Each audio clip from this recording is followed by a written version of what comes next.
Okay, this is the spoiler video. This is spoilers for Spider-Man No Way Home. If you have not watched my non-spoiler review or seen the movie yet, you might want to turn this off. Or you can watch it. I appreciate the view regardless. Here we go. Ladies and gentlemen.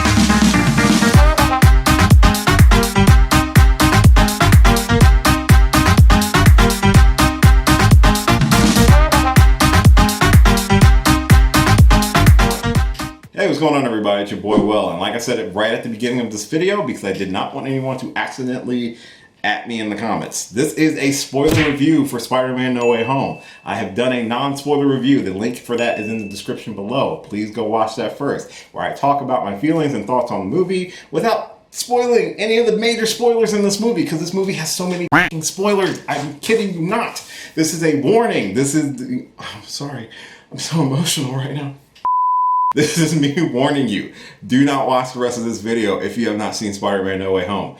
It is very important because after this, we're talking about it. I'm talking about all the swirly goodness. I'm not going to give you a word by word for the movie because I just got out of it like an hour ago, but I'm probably going to go see it again pretty soon just because. So you've been warned. Let's talk about spoilers. You still here? You sure? Okay, so I was right. So let's just talk about the biggest elephants in the room. That's right, we got our Multiversal Spider-Man team of Tobey Maguire and Andrew Garfield making their triumphant return to the franchise in a very funny way, by the way. Right at the third act of the movie, when we are introduced to Peter Parker, and to have that moment on top of the school, which, by the way, this does come after the death of May Parker, Peter's aunt. It is an important scene, and for me, it was the most emotional scene of the movie. Having the three Peters share grief with each other to try to help our Tom Holland Peter Parker, who has just suffered the loss of his aunt, the important person in his life that he was unable to save due to actions that he felt like he caused. Even though his aunt, with her dying words, told him, you did the right thing. You did the right thing by trying to help these villains. That was important for this version of Spider-Man to go through that. And like I said in my non-spoiler review, that was a huge part of why I felt like this movie helped mold the MCU Peter Parker into the full version of Spider-Man, using this home trilogy to accomplish that. That's like one of my favorite scenes in this movie. This movie has so many great scenes.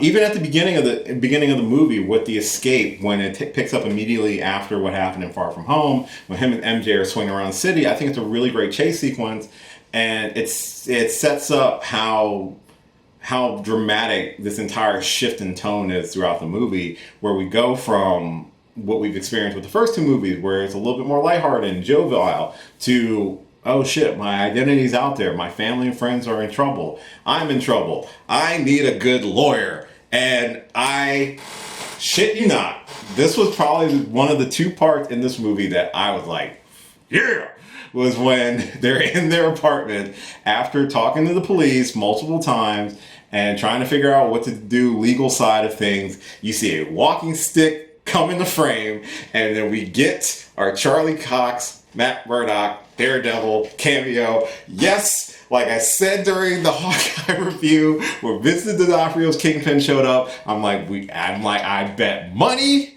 he is going to be in this movie, and I was right. I knew Kevin Feige. I'm like, Kevin Feige doesn't spill shit unless there's a reason. And I was like, don't fuck around, Kevin. We know what you're doing. Exactly. He got ahead of it. Good for him. It was great. It was a great little cameo scene. I'm just, sorry. I think I mentioned in my non-spoiler review about the action in the movie. The bridge fight sequence between him and Doc Ock is so well done. It's so well done. Alfred Molina as Doc Ock, and I think I didn't really mention all the villains in the non-spoiler review, but they're in the trailer, and none of that really changes. It's still the main Sinister Five, which is Doc Ock, Green Goblin, Sandman, Electro, and Lizard. And that fight sequence is so well done, and it's super cool how the premise was that he did have to try to find all of these multiversal villains that popped up. And like I said, all of them maintained their motivations with little changes. Most changes anyone really got was Jamie Foxx's Electro, where I guess the shift between dimensions caused him to change his appearance and stuff like that, which worked for the best. But their motivations were all the same. There were some that were like still very much toting the line between villain and anti-hero, which was mainly Otto Octavius and Sandman, because respectively in their movies, they weren't necessarily as bad as they were led to believe. I thought their inclusion worked really well. I really enjoyed their inclusion. I like how they at least knew each other from their own universes in the order that they had all perished, basically. Like Lizard didn't know who Electro was because he came first, but Electro knew about Lizard and knew that he died. And same thing with Sandman, knowing that both Octavius and Green Goblin both perished, leading to Peter's decision to not just immediately send them back to their own world, but to help them, which caused the conflict between him and Doctor Strange in the movie, even though their relationship was very much on a teeter balance to begin with. You know, Stephen respected Peter for the work he did with Infinity War and Endgame and how he helped, but he also didn't agree with Peter's decision to try to help them, being that he is very much like the grown-up in the room, and seeing that Peter is still relatively a child and still gripping with the fact of trying how to balance his life, trying to live two lives, basically. And that's the whole premise of the movie, really, is this is Peter's movie to learn that you can't necessarily have it all. You have to make sacrifices, and the sacrifice of his identity, of his friends' lives, because their lives are effectively related to his identity reveal. I mean, MJ and Ned can't get into MIT because of their relationship with Peter, but being that they're such good friends with Peter and they care about Peter, they're willing to make that sacrifice, even though Peter isn't necessarily willing to make it. So that's where the spell comes in. And I got, the trailers did a good job misdirecting me in terms of how much responsibility Doctor Strange had in that spell, which really he was honestly just trying to help him. And I feel like I owed the character of Doctor Strange an apology, because I assumed it was your hubris that made you want to be like, I can do anything. Oh, quick side note, props on having Wong be the Sorcerer Supreme. That's awesome, and it makes sense, because even Stephen was like, well, there was a little mix-up since I was snapped for 5 years, and it's just like, well, no, I think Wong is the most logical choice to be the Sorcerer Supreme, just because he doesn't have the Time Stone anymore, so it doesn't even fucking matter. He just has the Eye, which kind of doesn't do anything. So I feel like I owe him an apology, because he was being the adult in the room. But he was also being kind of a quick, heartless dick. So Peter's decision to finally, it was his decision. And that's the thing. It was his decision, even though May did influence him to try to help them, try to help these villains, try to reform them before sending them back. Because if he sends them back, they're all just going to die again, because they'll go back probably to the point of their exit. At least this way, if they're powered down, they might have a shot of not dying. But so Peter's decision directly conflicted with Doctor Strange's choice, and so it ended up being that they went toe to toe, and Peter won. This subsequently removes Doctor Strange for the majority of the movie, which I think was a smart and logical way to have him be a cameo or a supporting character without having him take up more screen time than he need to. Wink, wink, nudge, nudge, Iron Man or Nick Fury.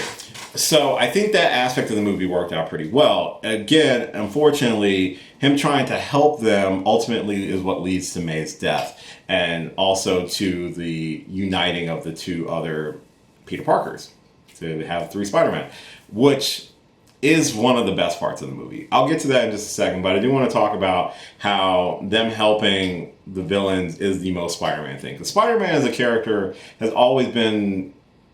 He hasn't been a murderous character. He hasn't treated his villains with, like, I'm just going to straight up kill him. He's always tried to help his villains or try to reform them or make them better people. We saw this when it came to the Vulture, who wasn't in the movie, which I was surprised. Once they were able to reform Doc Ock, which is fantastic. I think he's a great person to have on your side. In the process, we get the reveal that Green Goblin is still mentally unstable at that point, and it's the darker version. He's the one that convinces Electro to not give up his power, and for some reason Sandman just kind of bails at that point, which doesn't really make a... Like, that, if anybody had a weird failing, would probably be Sandman. Lizard was just kind of there. Sandman and Lizard are just definitely two of the weaker of them. I think Electro gets a great chance to be a better character than what he was in his movie. That is for sure. Jamie Foxx had a much more screen time and a better performance than I think he did as the version of Electro in The Amazing Spider-Man 2. When it comes to the villains, I think Green Goblin being kind of the big bad of the movie was great. Him being responsible for May's death is also kind of messed up. But it forces Peter to kind of go through that tragedy, go through that trauma, which, you know, almost leads to him killing Goblin without Tobey Maguire's Spider-Man stepping in. Let's talk about our multiversal Spider-Man. So Ned trying to find Peter, and Ned apparently having some dormant magical powers is a nice little potential future for that character, completely separate from Spider-Man, and I like that little aspect of the character. But he has Doctor Strange's sling ring because Peter took it from him when he trapped him in the mirror dimension. And it was so funny about it. He's trying to find Peter, and he's, you know, just waving his hand, and that's when it starts to do the circle. So he opens the door, and in jumps Andrew Garfield's Peter Parker, dressed in full Spider-Man gear. Now, it's not from a different dimension. It's actually from theirs. See, when the villains got sucked in, apparently both Toby and Andrew, that's how I'm just going to refer to them, were both brought in as well. It's very reminiscent of what they did with Into the Spider-Verse. And it's cool because we have this weird interaction between the three of them, which is just banter because they're trying to figure out if it's actually Spider-Man, even though he's in full outfit. So he has to do stuff to prove it. And there's some funny jokes with the grandmother and stuff in there. I thought that was cute. And then he does it again, and that's when we get Tobey Maguire walking through, and this cool little banter back and forth. It's the three of them on screen together. I can just sit here and just word for word tell you each scene. But the three of them together was like the best scenes in the movie for me. It was the fan service that needed to happen for this movie, and it worked. It worked better than I think even anything like they did in Days of Future Past did, but I think this one worked so well. I like how they were questioning the organic web fluid because they're like, well, neither one of us can do it. It's like, or talking about just the simple dumb stuff because they're still there. They're not the younger versions of them. They are time continued from their movies. They're older, they're wiser, which is why it's so important to have them kind of mentor Peter in this lowest point of his life. And I think that's one of the best parts about the movie, is having that sort of mantle passing to our Tom Holland Spider-Man. But from talking about the web shooters to how they're having back problems from swinging to when he's like, they have trouble working together to the point of like they're colliding with each other and they need to get organized, and neither of the other two Spider-Man have been on teams before. You know, Tom Holland brings up, I was an Avenger, and they're like, an Avenger? What's an Avenger? Because they don't have other superheroes in their universes, which the continuity aspect that is being held up is so great. And that's the other thing I really liked about it. The continuity between their other movies, the banter between Electro and Andrew Garfield, Peter Parker, talking about, you know, when he revealed who he was, he's like, I honestly thought you might be black. And he's like, I'm sorry. He's like, you know what, maybe there's a black Spider-Man out there. Wink, wink, nudge, nudge. With some of the wink, wink, nudge, nudges in the movie might have been a little bit much, but as a fan, it didn't bother me one bit. It just made me giggle half the time. So that was great.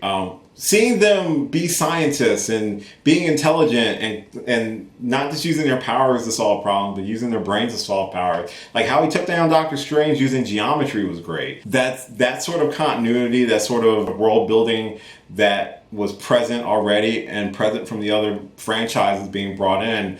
I loved it. It kept everything together, even if you've never seen the other movies. The dialogue, the way it worked, it did work very well to make it digestible, I think, for a casual viewer or someone who's not as engrossed in the movies. So I think those elements worked. The action sequence on the Statue of Liberty, which again, the whole dumbness of the Statue of Liberty having the Captain America shield was kind of stupid, but I thought that action sequence was really well done. The choice at the end, there were two choices made at the end. The choice that he stood down from killing Goblin. Granted, Toby caught the glider because he was going to impale Goblin with the glider because Goblin was trying to egg him on. He was trying to corrupt him. But, Toby steps in to stop it and gets stabbed in the back for it, which almost, I was like, you're not killing Tobey Maguire Spider-Man. He's like, no, I've been stabbed before. I'm like, okay, cool.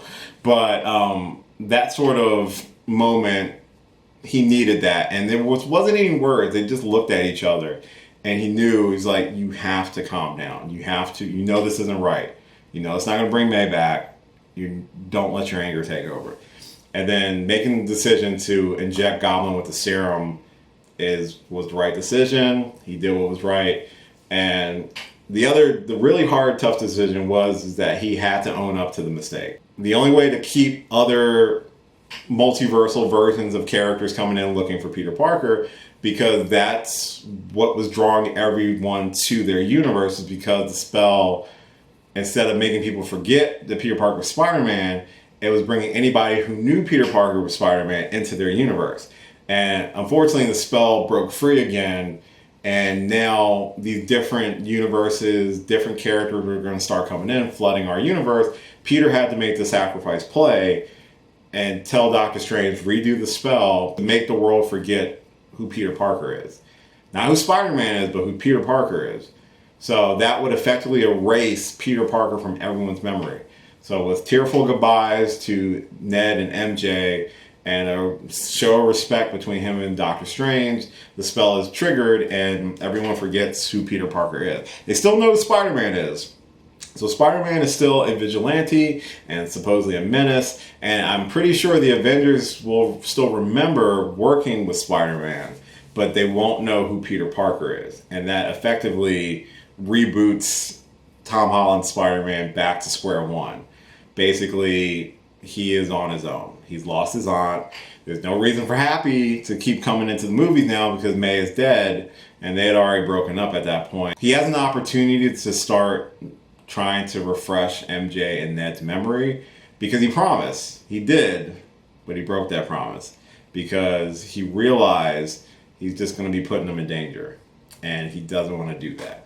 That is the most Spider-Man thing that I feel like he has done. Movie ends, he moves into an apartment and he makes his own suit. He makes a homemade suit, which is very reminiscent of the classic Spider-Man suit. I'm not a super big fan of the shiny blue on it, but he has to use what he has to use, and that is, again, the most Spider-Man thing you can do. So I think the ending of the movie works to kind of reset the character, to reset the world, and from a logistical standpoint, it makes a lot of sense. Because we don't know what the sharing arrangements will be for the character of Spider-Man, Marvel doesn't actually own the movie rights to the character, so they have to play ball with Sony. But this way, you completed the trilogy, and you set up things to rather, if the arrangement continues and Tom Holland's Spider-Man continues in the MCU, or if you have to write the character out, at least none of the other superhero characters have to worry about who Peter Parker is, because most of them all knew. And that's always been a big thing about the MCU, is that secret identities are kind of not a thing. Like, most people who don't wear masks or have been unmasked, people knew who Tony Stark was. People know who Ant-Man is, for God's sake. So there's no real secret identities in the MCU except for Spider-Man. And apparently now Daredevil, because Matt Murdock's in the MCU, which is like the greatest thing ever. The cameos were great. Having Daredevil show up, not in costume, having Matt Murdock, played by Charlie Cox, show up, having the other Spider-Mans show up, having a sort of closure for not only the MCU version of Spider-Man, but even the other versions. I mean, Andrew Garfield's performance as his Peter Parker was so good in the movie because he still carried the baggage of what happened with Gwen Stacy and they made Spider-Man 2. And since that movie never had a proper trilogy, we never got to see the fallout and ramifications of how that affected him beyond the little post-credit scene. So for him to save MJ from falling off the scaffolding, I got so close to crying because I was like, that character needed that moment, and it was such an important moment.